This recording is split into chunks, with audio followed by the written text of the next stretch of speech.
Hello learners, welcome to Happy Commerce Learning. In today's video, we are going to understand elements of financial statements. This is a very important topic in financial reporting because financial statements are built using these elements: assets, liabilities, equity, income, and expenses. Assets, liabilities and equity. These three elements belong to statement of financial position, that is balance sheet, and income and expenses. These two elements belong to statement of financial performance, that is statement of profit or loss. These elements are defined in the conceptual framework for financial reporting. Let's understand the definition of each element one by one. First, assets. An asset is a present economic resource controlled by the entity as a result of past events. In simple words, assets are resources controlled by the business that are expected to generate future economic benefits. Now, what is meant by future economic benefit? Suppose you sold goods worth rupees 5000 on credit. You did not receive cash now. Instead, customer became your debtor. Now you have a receivable or debtor. You will receive money in future, so it will give future economic benefit. Therefore, it is an asset. Asset is something that will give future economic benefits to the business. Here debtor will give you cash in future, so it is an asset. Examples of assets include cash, inventory, debtors, machinery, furniture, building, equipments, vehicles, etc. If we break this definition into three parts, first, an asset must be a present economic resource, means the resource exists at present and has the potential to produce economic benefits. Second, controlled by the entity, means the business has the power to use the resource and restrict others from using it. And third, as a result of past events, means the asset exists because of a past transaction or event, such as purchase of the asset. Next, liabilities. A liability is a present obligation of the entity to transfer an economic resource as a result of past events. In simple words, liabilities are what the business owes to others. Examples include bank loans, creditors, unpaid or outstanding expenses, bank overdraft, etc. If we again break this definition into three parts, first, present obligation. This means the entity has an existing obligation that it cannot avoid. Second, transfer an economic resource. This means the entity must give up resources such as cash, goods, or services to settle this obligation. Third, as a result of past events. This means the obligation arises because of a past transaction or event, such as purchase of goods on credit from a supplier or taking a loan from bank. Obligation means compulsion to pay. Suppose if you purchase goods on credit, you must pay money in future. You are bound by it. So obligation is a duty or responsibility which an entity cannot avoid. Transfer an economic resource means outflow of economic resource. When you will pay cash in future, this is outflow of economic resource or transfer of economic resource. And past event means when you purchase goods on credit, this creates a past event.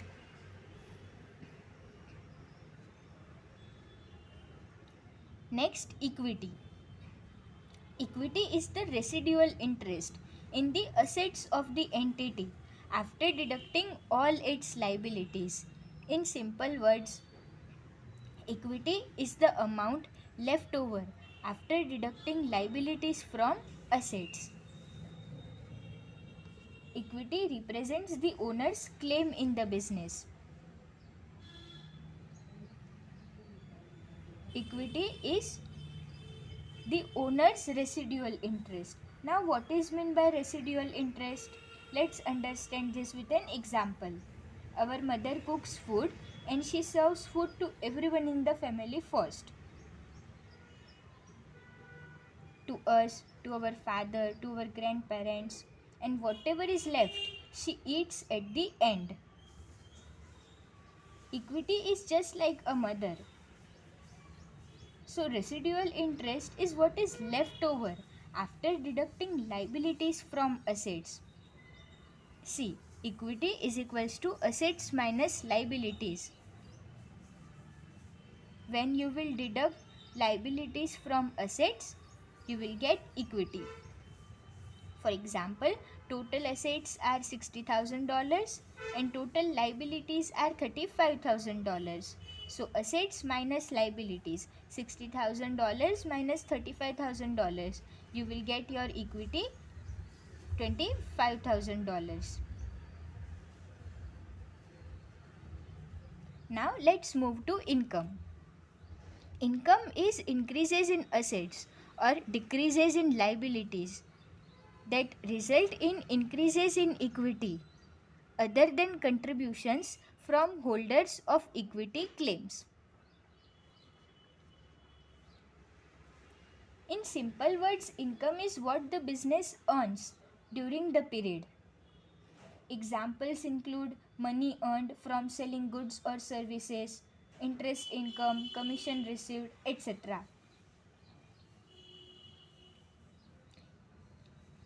Here, holders of equity claims means equity shareholders.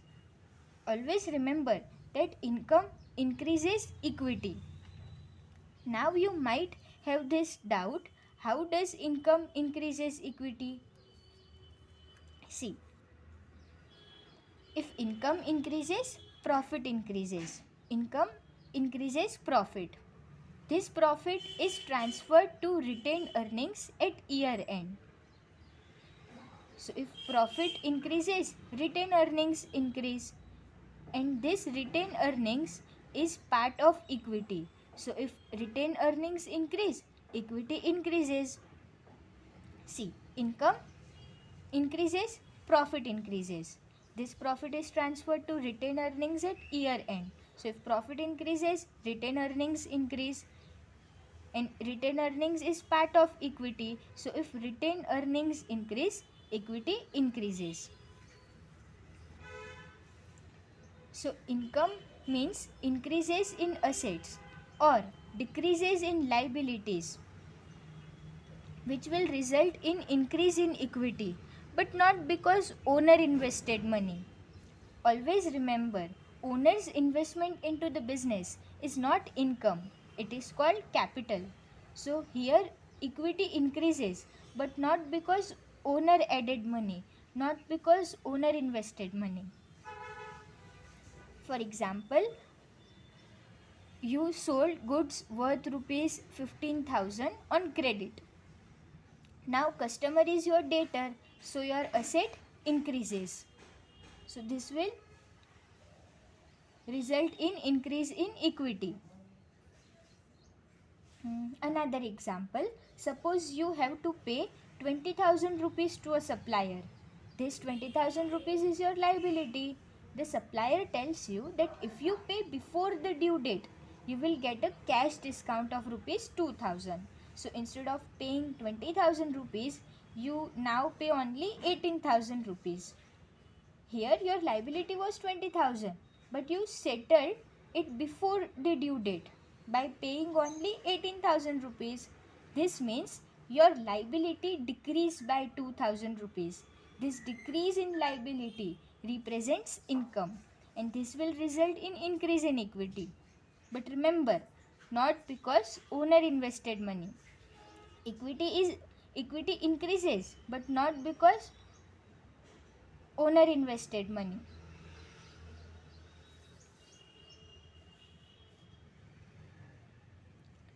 Next, expenses. Expenses are decreases in assets or increases in liabilities that result in decreases in equity other than distributions to holders of equity claims. In simple words, expenses are costs incurred to run the business. Examples include rent paid, salary paid, electricity bills, office expenses, etc. So always remember that expenses decreases equity. Now, how does expenses decrease equity? See,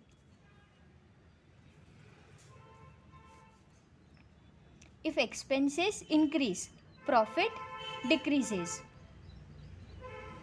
Expenses reduce profit, and this profit is transferred to retained earnings at year end. So if profit decreases, retained earnings decrease. Retained earnings is part of equity. So if retained earnings decrease, equity decreases. If expenses increases, profit decreases. This profit is transferred to retained earnings at year end. So if profit decreases, retained earnings decrease, and retained earnings is part of equity. So if retained earnings decrease, equity decreases.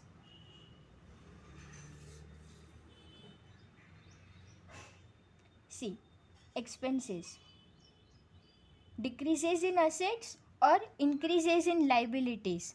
This will result in decrease in equity, but not because money is given to owner.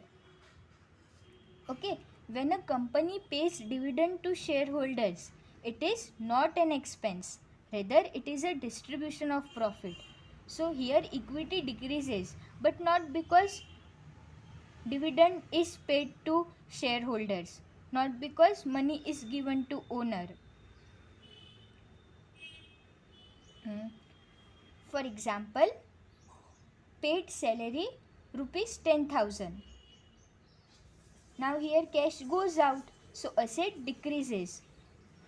This is your expense. So equity also decreases. Suppose you don't have money now, so you will pay salary later.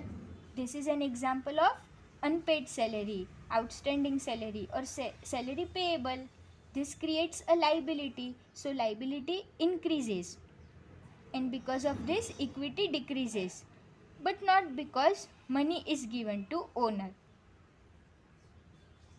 So always remember that owner's investment is not income, it is capital, and whenever company pays dividend to shareholders, it is not expense, rather it is a distribution of profit.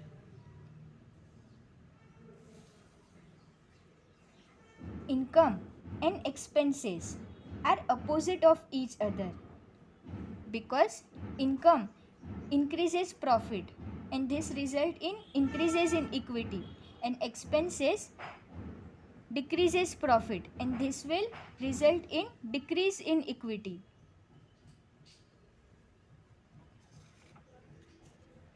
See, if equity increases due to owner's contribution, it is not income. If equity increases due to business performance, it is income.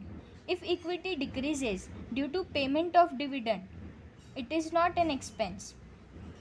But if equity decreases due to business cost, it is an expense.